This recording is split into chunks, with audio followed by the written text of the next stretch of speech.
Umat yang diberkati Tuhan, Shalom. Sekali lagi Shalom. Dari bacaan 1 Petrus pasal 2 ayat 18 hingga ayat 25, tema yang diberikan kepada kita adalah Yesus menderita akibat dosaku. Yesus menderita akibat dosaku. Saya mengawali khotbah pagi ini dengan sebuah anekdot anak-anak. Anekdot itu adalah sebuah cerita pendek, lucu,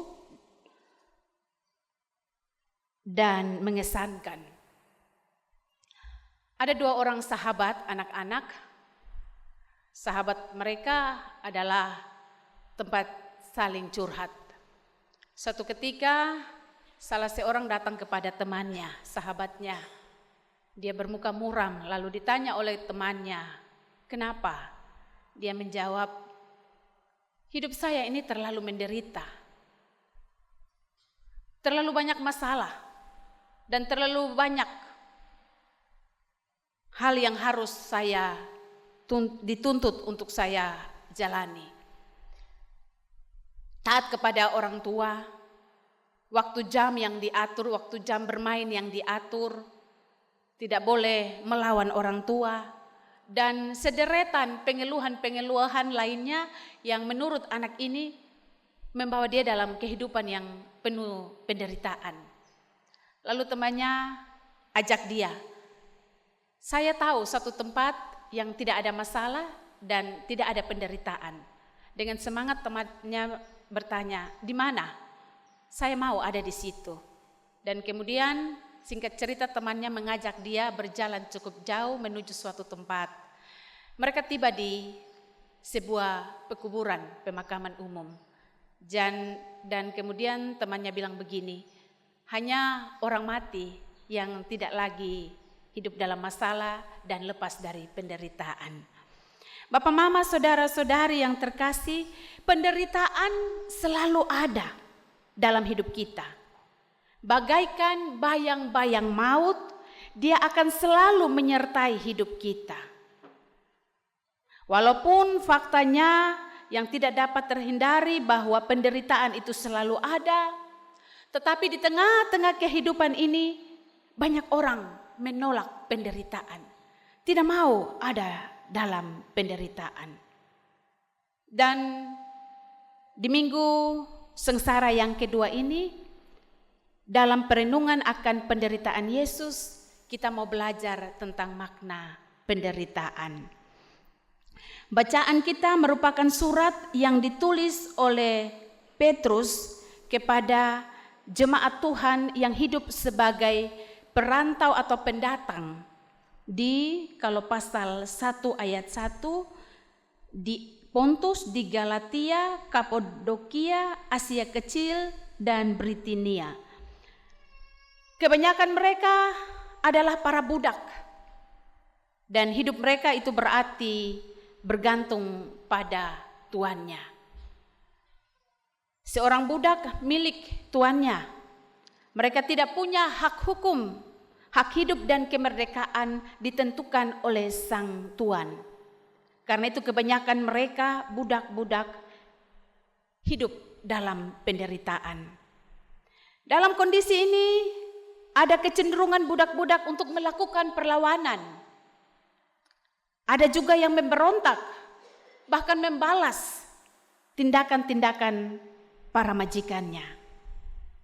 Dan karena itu Rasul Paulus kirim surat kepada mereka, mengingatkan kepada mereka, "Hai kamu hamba-hamba, tunduklah dengan penuh ketakutan kepada Tuanmu, bukan saja kepada yang baik dan peramah, tetapi juga kepada yang bengis."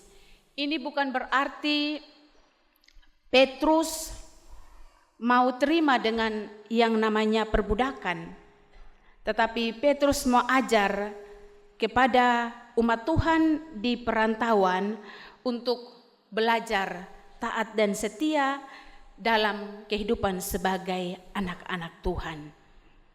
Bapak, mama, saudara-saudari yang terkasih, Salib adalah tanda penderitaan Kristus. Yesus Kristus menderita dan mati untuk menanggung dosa saya dan Bapa Mama. Tapi ketika Yesus harus menjalani semuanya itu, dia mengarahkan pandangannya kepada Yerusalem. Dia siap hati untuk apa yang harus dia jalani. Ada apa di Yerusalem? Dia tahu bahwa di Yerusalem itu dia akan berhadapan dengan pengkhianatan oleh sang murid, si Yudas. Di Yerusalem dia akan mendapat kehinaan, kesengsaraan yang dialaminya. Di Yerusalem dia akan disangkali oleh murid yang dikasihinya, Petrus. Bahkan dia akan ditangkap seperti seorang penjahat. Dia akan mengalami pengadilan yang tidak adil, hinaan, olokan akan dia terima, bahkan cambukan yang mencabik tubuhnya. Namun dia tahu, dia akan menjalani Via Dolorosa, jalan sengsara menuju Golgota. Dia harus meminum cawan pahit yang Allah Bapa sediakan. Dan semuanya itu adalah penyakit kita. Kita yang harus menanggung kesengsaraan itu.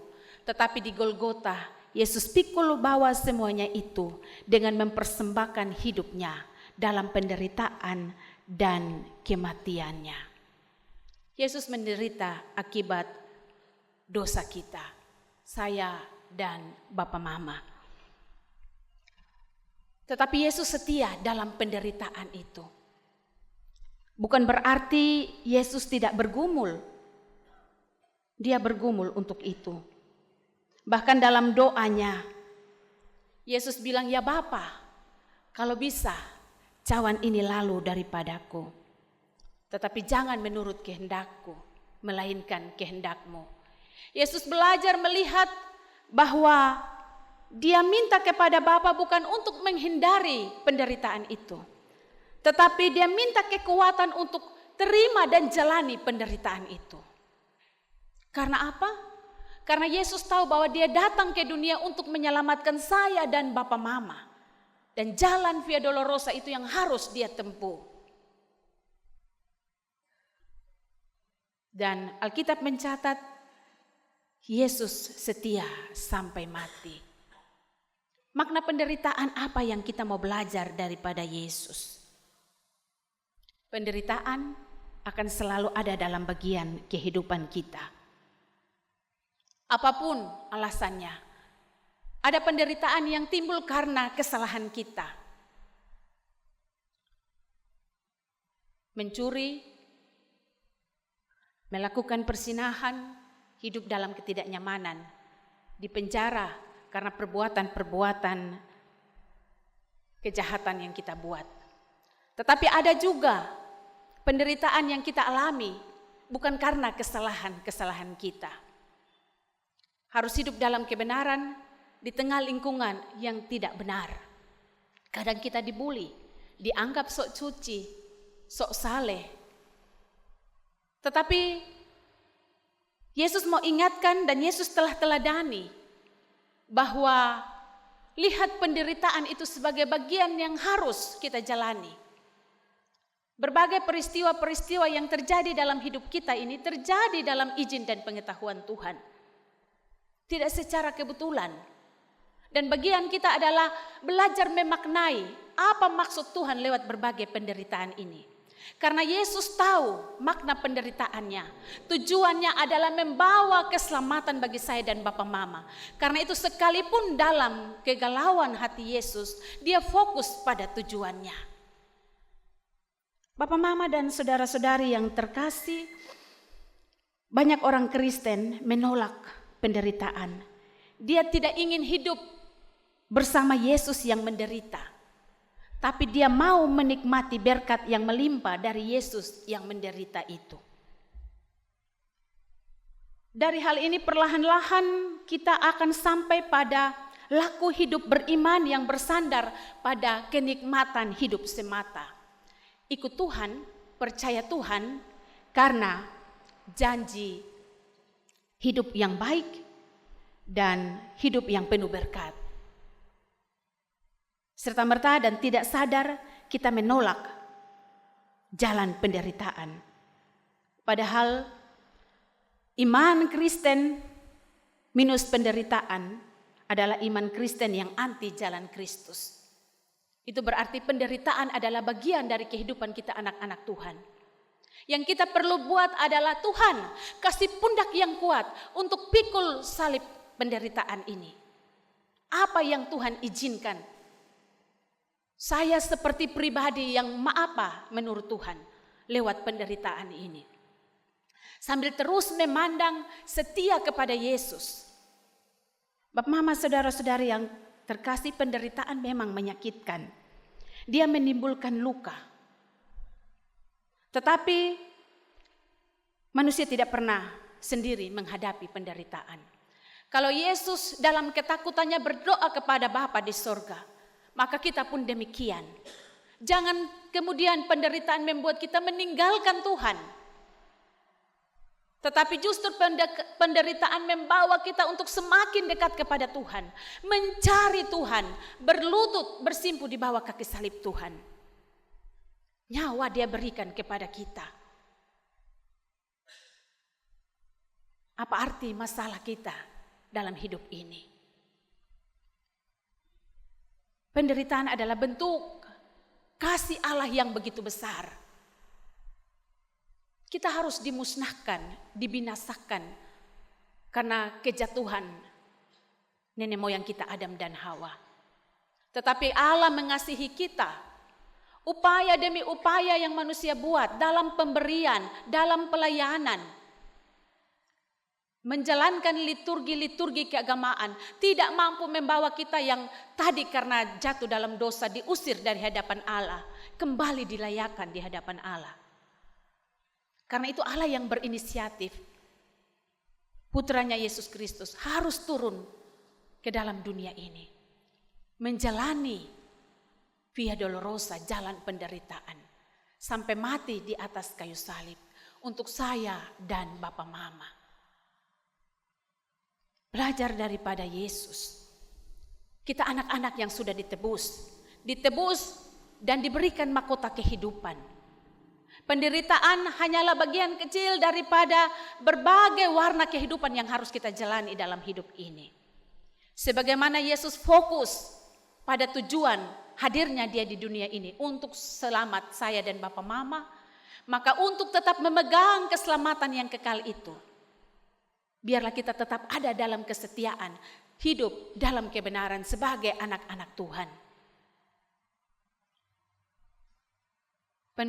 Penderitaan adalah cara Tuhan berbicara kepada kita. Kalau kita tidak salah, mungkin Tuhan mau uji kemurnian iman kita. Kalau kita salah, Tuhan sementara memperbaharui kita untuk hidup baru, supaya anugerah yang diberikan secara cuma-cuma itu tidak hilang dari kita, tetapi tetap menjadi bagian hidup kita. Karena itu harus jaga kekudusan. Dimurnikan oleh Tuhan lewat berbagai penderitaan. Dan kalau kita menderita bukan karena kesalahan kita, Petrus bilang kepada umat Tuhan yang tersebar dalam perantauan, itu adalah sebuah kepujian. Memang tidak gampang dalam kemanusiaan kita. Salah saja kita masih bela diri, apalagi tidak salah baru harus ada dalam penderitaan. Lu siapa jadi? Tapi kita belajar di minggu kesengsaraan yang kedua ini. Dari apa yang dijalani oleh Yesus. Tetap pikul salib itu. Tetap pikul penderitaan itu. Kalau itu membuat kita untuk terus tahu diri siapa kita. Yang sudah diselamatkan dengan pengorbanan Yesus Kristus. Tahu bahwa kita orang yang lemah. Yang terbatas dalam kemanusiaan kita tidak bisa setia dalam penderitaan. Tetapi Yesus yang telah mati itu ada bagi saya dan Bapa Mama. Dia mati untuk saya dan Bapa Mama. Karena itu Dia telah menjadi Tuhan dan Juru Selamat bagi saya dan Bapa Mama. Jangan lepaskan salib itu. Jangan lepaskan penderitaan itu. Justru penderitaan itu untuk membuat kita semakin bertekun dalam kehidupan sebagai anak-anak yang sudah ditebus. Tuhan memberkati kita dengan firman-Nya. Amin.